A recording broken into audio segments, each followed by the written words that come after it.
오늘 말씀의 제목은 사랑의 침묵이라는 제목으로 함께 은혜를 나누고자 합니다. 사랑하기 때문에 침묵하셔야만 했던 그 주님의 외로운 길, 또 주님의 그 고난의 길을 이 시간 함께 생각하면서 은혜를 나누고자 합니다. 오해와 증오라는 단어는 우리의 삶 속에서 그림자처럼 우리를 따라다니는 참 좋지 않은 단어 가운데 하나인 것 같습니다. 언젠가는 우리가 사람들을 마주하고 관계를 하다 보면 혼자 살 때는 상관이 없습니다. 항상 우리가 사람들을 만나고 관계를 하다 보면 우리가 마주하게 되는 반갑지 않은 손님이 오해, 또 미움, 증오 이런 단어들이 될 것 같습니다. 우리가 아무리 우리의 믿음 가운데서 신념을 가지고 옳다고 믿는 것을 우리가 행하면서 추진한다 할지라도 항상 우리는 맞닥뜨리게 되는 게 뭘까요? 우리를 비난하게 되는 그 목소리를 듣게 될 것이고, 그런 비난하는 그런 공격들을 우리가 마주대하게 된다라는 것입니다. 그 순간 우리의 마음은 어김없이 다치게 돼요. 상하게 되고, 억울함 속에서 우리는 자동적으로 분노에 휩싸이게 됩니다. 이런 상황 속에서 만약에 우리가 분노를 폭발하지 않고 정말 침묵 속에서 아무 말 하지 않으면서도 일관되게 사랑으로 그 증오를 극복하면서 더 나아가서 그 증오하는 대상을 품는다는 것은 거의 불가능에 해당하는 일이 된다는 것입니다. 불가능한 영역이다라는 거예요. 그런데 그 불가능에 가까운 그 일을 예수님께서 이루십니다. 다른 것도 아닌 십자가상에서 이루셨고, 그 십자가상에서 이루신 그 일을 우리로 따라오라고 썩 유쾌하지 않은 그런 우리들에게 명령을 주신 예수님의 초대가 우리들에게 주어지게 됩니다. 오늘 본문에 나오는 그 예수님의 형편이라는 것은 우리가 생각하는 것 이상으로 어쩌면 더 참혹한 모습을 보이게 됩니다. 지나가는 사람들이 예수님을 모욕하는 것은 그렇다고 쳐요. 근데 그뿐이 아닙니다. 그때 당시 종교 지도자들이었던 대제사장들과 서기관들과 장로들도 예수님을 모욕하고 비난하게 되더라는 것입니다. 여기까지는 그래도 좀 참을만 합니다. 그런데 함께 지금 십자가에 못 박혀 매달린 강도들마저도 예수님을 모욕하고 저주하는 그런 상황이 벌어지게 되더라는 거예요. 어쩌면 이 순간 예수님께서는 온 세상으로부터 버림받은, 심지어 하나님께로부터 마저도 외면당한, 세상 사람들로부터 오해와 증오와 미움의 대상이 온통 예수님께로 향하고만 있는 그런 대상이 되어버린 상태인 것 같습니다. 그런데 예수님은 단 한마디의 변명을 안 하세요. 변명도 없이 묵묵히 그 십자가의 길, 고난의 길을 뚜벅뚜벅 걸어가십니다. 담당하십니다. 예수님의 침묵이 단순히 무력감의 표현일까요? 아니면 그들을 향한 굴복의 표현일까요? 그렇지는 않은 것 같습니다. 오히려 정말 떨어질래야 떨어질 수가 없는 그 상황까지 내몰리다 보니까 인간의 모든 죄악을 용서하시는 가장 큰 용서가 더 도드라지는 것 같아요. 세상을 향한 무한한 사랑이 더욱더 아름답게 최고의 선으로 더욱더 드러나는 순간인 것 같습니다. 숭고한 사랑의 침묵이었다라는 것입니다. 예수님의 십자가에 드러나는 이 사랑의 침묵은 우리에게 굉장히 중요한 질문을 던지는 시간입니다. 우리는 과연 억울함과 고난 속에서도 예수님처럼 침묵 가운데 우리가 사랑으로 응답할 수 있을까라는 질문을 우리에게 던져주게 됩니다. 예를 들어서 그냥 상상만 하세요. 여러분들의 직장에서 동료들로 인해서 부당하게 오해를 받고 누명을 쓰고 있다고 상상을 해보시기 바랍니다. 여러분 그 순간 어떻게 될까요? 분노하고 또 억울함에 휩싸여서 따지고 싶은 마음이 여기까지 막 차고 올라오죠. 아닌 것처럼 하지 마시고 그렇게 차고 올라오잖아요. 하지만 예수님께서는 그런 상황 속에서도 침묵하시면서 동료를 용서하고 그들을 품기 위해서 기도하셨을 것입니다. 가정에서 배우자들과 심하게 다투었다고 상상만 해보시기 바랍니다. 상처받는 마음에 화가 나서 화를 내고 싶고 맞받아치고 싶은 욕이 여기까지 끌어올라오더라는 것입니다. 그런데 그 순간 예수님께서는 침묵하시면서 그 침묵의 시간들을 통해서 배우자의 마음을 이해하고 진심 어린 대화로 관계를 회복하시려고 노력하셨을 것입니다. 교회에서 다른 성도들과 의견 충돌이 일어나서 갈등이 생겼다고 한번 상상해 보시기 바랍니다. 자신의 입장을 주장하고 싶으시겠죠.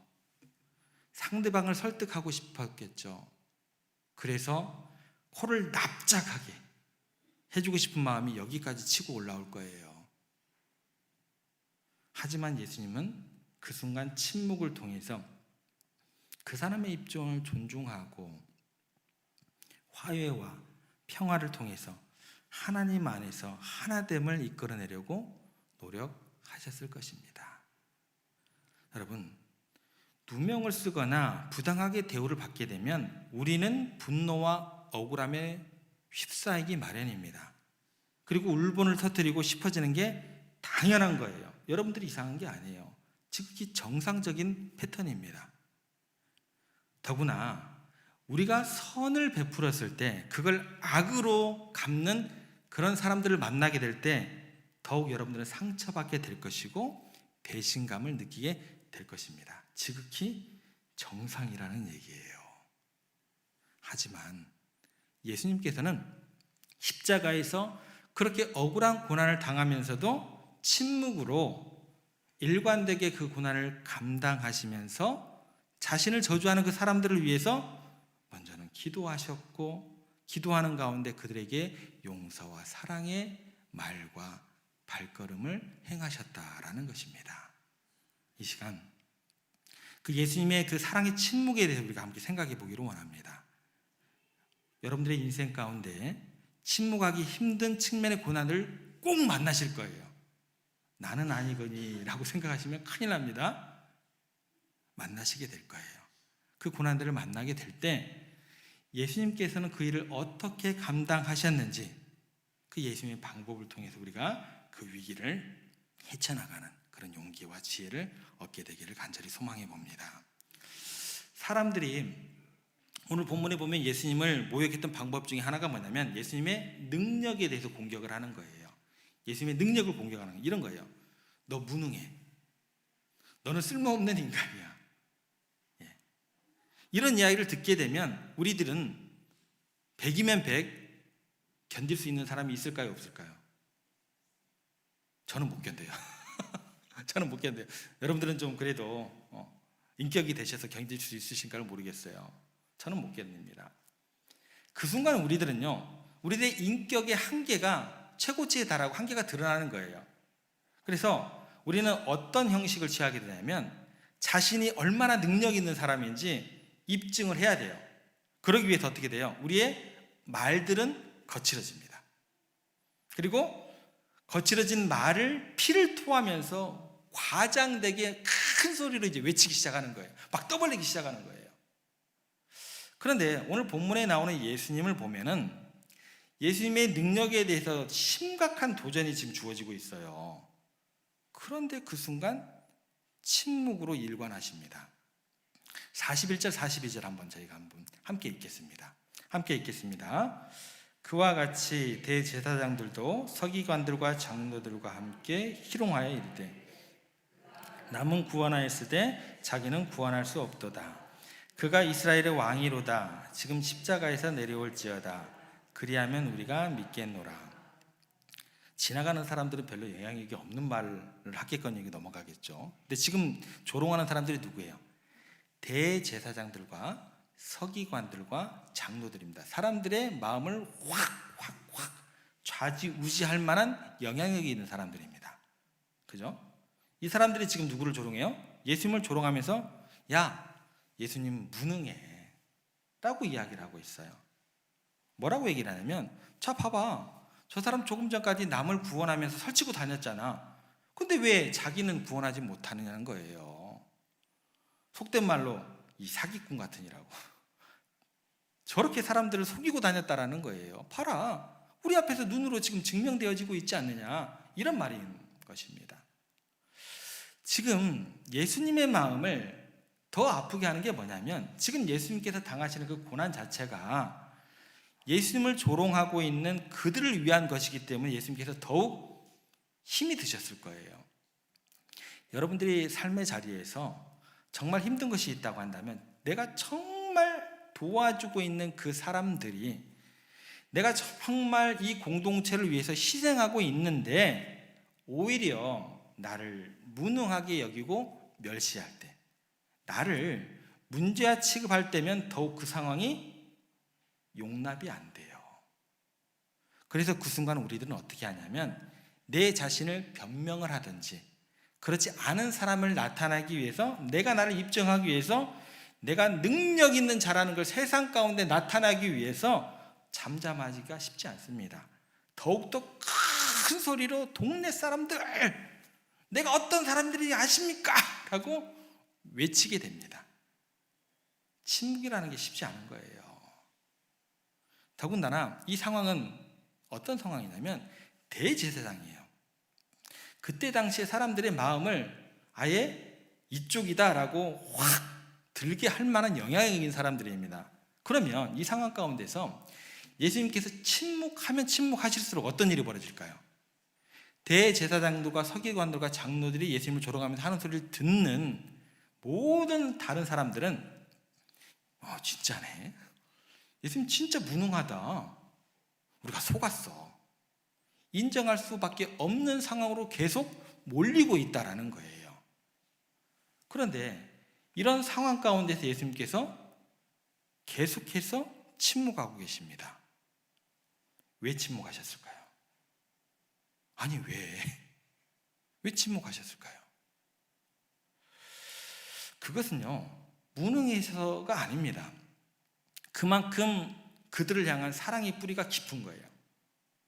더 나쁜 순간에 처하면 처할수록, 더 낮아지면 낮아질수록 높아지게 되고 그 사랑은 더 크게 증명이 되는 거예요. 사랑의 뿌리가 그만큼 깊기 때문입니다. 상대편이 오해해도 그만큼 사랑의 크기가 크시기 때문에 침묵으로 일관되게 나아가시게 되는 것입니다. 동시에 그만큼 그 행위에 대해서 확신이 있으셨어요. 그렇기 때문에 사람들이 알아주든 알아주지 못하든 남을 구원하는 일에만 집중하시고 몰두하실 수 있으셨던 것입니다. 내 자신의 능력 드러나는 것에는 예수님께서는 관심이 없어요. 사람들의 보여지는 그 능력이 아니고, 주님께서, 하나님께서 내게 주는 그 능력 가운데서 더 큰 능력이 드러나게 될 걸 확신하고 계셨던 것입니다. 순간적인 과시보다도요, 영원한 사랑을 택하실 수 있는 그런 인격이 예수님께는 있으셨다라는 거예요. 그래도 그렇지, 사랑도 좋고 인격도 깊다고 하더라도 제 생각 같은, 제 욕심 같은, 예수님께 그 순간만큼은 능력을 행하시면서 그 조롱하는 사람들의 그 말을 보기 좋게 무너뜨리시면서 너희들 내 능력 봤지? 제 욕심 같아서는 그렇게 말씀하셨으면 안 되셨을까? 그런 안타까운 마음이 듭니다. 왜 그렇게 소리를 높여서 외치시지 않으셨을까? 그런 안타까운 마음이 들어요. 그런데요, 거기에는 그만한 이유가 있으십니다. 이 사람들은 이미 주님의 무수한 능력을 보고 경험했던 사람들입니다. 예수님께서 이미 그들에게 충분한 능력을 보여주고 경험케 하셨다라는 거예요. 눈먼 자를 뜨게 하셨고, 나병 환자를 고치셨고, 5,000명을 먹이셨고, 심지어 어떤 일까지 보여주셨냐면 죽은 자를 살리기까지 하셨어요. 이 정도 되면 능력이 증명된 거 아니에요? 그렇잖아요. 그래서 이 사람들이 하는 얘기가 뭐냐면, 그 사실은 부정하지가 않아요. 그들의 입으로 오늘 본문에 보면 뭐라고 얘기를 하냐면 저 사람이 남들은 구원하여 쓰되 라고 이야기를 해요. 능력을 부인하지는 못해요. 근데 지금 이 순간 그 사람들은 뭐예요? 예수님 안 믿겠다라는 거예요. 나는 지금 그 능력이 과거에 부정하지는 않겠지만 지금 이 순간 예수님을 나의 구세주로 믿지 않겠다라는 거예요. 이 순간 믿지 않고 조롱하는 자들입니다. 그들에게 예수님께서 무슨 능력을 더 보여줘야 될까요? 어떤 능력을 더 보여주면 그들이 믿을까요? 능력도 보고도 믿지 않았는데 어떤 말로 그들을 설득하면 그들이 믿을까요? 그래서 예수님께서 택하신 게 뭐예요? 침묵입니다. 이미 모든 능력을 보여주는데도 불구하고 예수님을 믿지 않으면 어떤 말을 한들 그들이 믿을까요? 어떤 설명을 한들 그들이 믿겠습니까? 차라리 침묵하는 것이 낫지 않았을까요? 그래서 침묵을 선택하셨다는 것입니다. 그런데 이 침묵이요, 엄청난 능력의 사건으로 그들에게 결과적으로는 다가가게 됩니다. 셰익스피어의 작품 중에 시비아에 보면 안토니오라고 하는 선장이 등장합니다. 좀 나이가 있는 선장인데 그 사람이 이렇게 상해를 하다가 세바스찬이라는 사람을 물에 빠졌고 구해주게 됩니다. 딱 보니까 이제 뭐 가진 게 아무것도 없어요. 육지에 내려주면 굶어 죽게 생겼어요. 그래서 자기가 가지고 있는 거금을 들여서 먹고 살라고 이렇게 줍니다. 그리고 이 글의 후반부에 선장 안토니오는 해적으로 오인을 받아서 체포되게 되었어요. 재판을 받아야 돼요. 급하게 많은 돈이 필요한데 마침 딱 가다가 우연히 세바스찬, 자기가 구해줬던 그 세바스찬을 만나서 이렇게 이야기를 합니다. 내가 예전에 당신에게 빌려준 돈이 있지 않냐고. 그런데 내가 너무 급하니까 그거 조금만 돌려주면 안 되겠냐고. 그런데 이 사람이 그 선장을 바라보는 그 눈빛이 전혀 생명무지의 사람을 쳐다보는 것처럼 쳐다봐요. 그런 일이 전혀 없던 것처럼 반응을 합니다. 갚아줄 생각도 안 할 뿐더러 빌려줄 생각은 더더욱 안 하는 그런 모습을 보이게 됩니다. 그랬을 때 선장인 안토니오가 굉장히 큰 상처를 받았어요. 그런데도 이를 악물고 울분을 삼키게 됩니다. 그런데 사실은 오해를 하고 있었던 거예요. 선장 안토니오가 만난 사람은 자기가 만났던 구해줬던 세바스찬이 아니었던 거예요. 옛날에 구해줬던 그 세바스찬과 똑같은 쌍둥이 형제였어요. 그러니까 선장을 모르는 게 어떻게 해요? 당연한 거예요.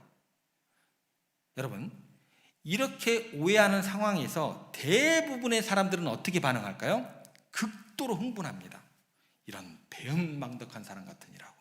그 행동에 충격을 받게 되는 거죠.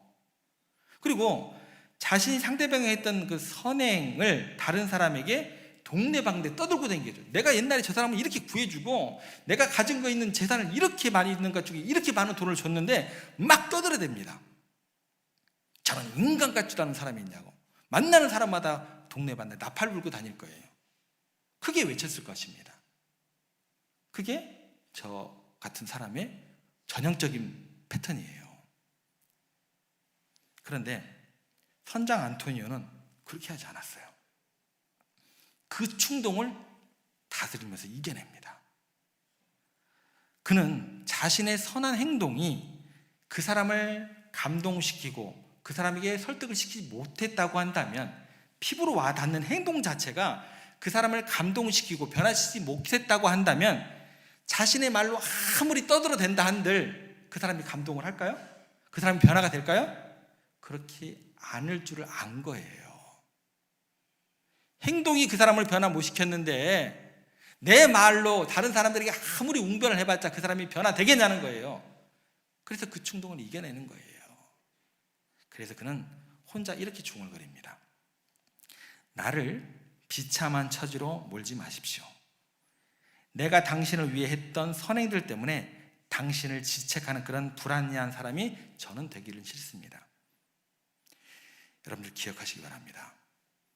여러분들이 선을 행할 때, 심지어 하나님의 뜻이다라고 그 뜻을 행하실 때 이것 잊으시면 안 돼요. 내게 선행을 받은 사람이 은혜를 모를 때, 오히려 그 사람이 나를 배신할 때, 오히려 그 사람이 나에게 배은망덕하게 굴 때 그 사람에게 내가 베푼 그 선행 때문에 그 사람을 더 미워하게 되고 내가 베푼 선행 때문에 그 사람에게 더 함부로 말하게 되면 이것처럼 엉터리 일은 없는 거예요. 이것처럼 일관성이 없는 일은 없는 거예요. 그 선행은요, 아무짝에도 쓸데없었던 선행이 되는 거예요. 소금이 길에 버려져 밟힐 뿐이 되는 것입니다. 그런 선행 따위는 필요 없습니다. 그런 헌신 따위는 필요 없는 거예요. 생각해 보십시오. 예수님께서 이 땅에 우리들을 구원하러 오셨습니다. 그런데 그 구원받는 그 행위 자체를 누가 비난해요? 대제사장과 서기들과 사람들이, 더군다나 강도들까지 막 비난을 하네요. 모욕을 하네요. 그런데 예수님께서는 그들을 향해서 어떻게 하셨어요? 끝까지 구원의 태도를 포기하지 않으셨습니다. 이것들이 말이야, 내가 너희들을 위해서 말이야 십자가에 매달리고 있는데 말이야, 너희들이 감히 말이야 나를 그렇게 능력 없는 사람 취급해? 너희를 구원했는데 너희가 나에게 이럴 수 있어? 다 취소할 거야 라고 하시면서 그들을 심판하시고 십자가에서 내려오지 않으셨다라는 거예요. 너희들은 구원받을 가치가 없다고 그 자리에서 그 순간 심판하지 않으셨다라는 거예요. 그 구원을 베풀고 있는 현장에서 그 구원에 대해서 정면으로 그 능력에 대해서 도전하는, 배반하는 죄인들의 그 조롱과 비난에 동요됨이 없으셨습니다. 조롱하는 그들의 잘못된 인식을 고치려고 다른 행동으로, 반대되는 행동으로 징계하거나 진멸하거나 내가 그들을 싹 쓰러뜨리고 승리를 쟁취하는 적대적인 대상으로 그들을 여기지 않으셨던 우리 주님이십니다. 오히려 진일보하셔서 그들을 더욱더 긍휼히 여기시고 베풀어야 할 사랑의 대상으로 한 걸음 더 나아가셨다라는 거예요. 왜일까요? 섬기러 오셨기 때문에. 그러면 섬김을 받는 그들이 알아주든 몰라주든 예수님은 섬기시고 가실 일이었다라는 것입니다. 여러분 교회 오실 때 좀 어떻게 좀 섬기러 오세요? 좀 어떻게 좀 섬김 받으러 오세요? 대답하셔야 돼요. 대답하셔야 돼요. 나를 어떻게 대하느냐에 따라서 내 인생의 목표가 달라지는 게 아니에요. 내 태도나 자세가, 인격이 달라지는 게 신앙이 아니라는 것입니다. 내가 선행을 베풀고 욕을 먹고 오해를 받고 무능하다는 소리를 들어도 그것이 하나님의 뜻이면, 우리 주님이 가신 그 길이면 저와 여러분들은 그렇게 하는 거예요. 그냥 침묵하는 거예요. 참는 거예요. 한번 생각해 보세요. 주님께서 어떤 기적을 베풀어야, 어떤 능력을 행하셔야, 어떤 말을 해야 그들이 믿겠습니까? 중요한 것은요, 희생이라는 것은, 사랑이라는 것은 조건을 걸고 하는 게 아니에요. 하나님, 제가요 목사로서 이렇게 할 테니까요, 그 순간 목사의 사랑이 아닌 거죠. 교회를 사랑하는 게 아닌 거죠. 완전한 자유함 속에서 그 어떤 사람들의 반응과도 상관없이 나는 넉넉함으로 사랑을 베풀 수 있고 축복할 수 있는 존재가 되어야 한다는 거예요. 그래도 그렇지, 십자가를 지고 따라오라면 어떻게 해요? 그래도 그렇지, 원수를 사랑하라고 하면 어떻게 해요? 근데 가셨거든요. 주님께서 우리에게 그래서 이야기를 하시는 거예요. 원수를 위해서 기도하라고, 축복하라고. 이거 솔직히 어떻게 할 건데요? 힘들죠. 여러분, 주님께서 가신 길입니다. 세상 사람들을 보지 마시고 주님께서 가신 길, 나의 주님이 되신다고 고백하시는 여러분들이시라면 더 주도적으로 신앙생활 하시기 바랍니다. 의지적인 결단이 있어야 돼요.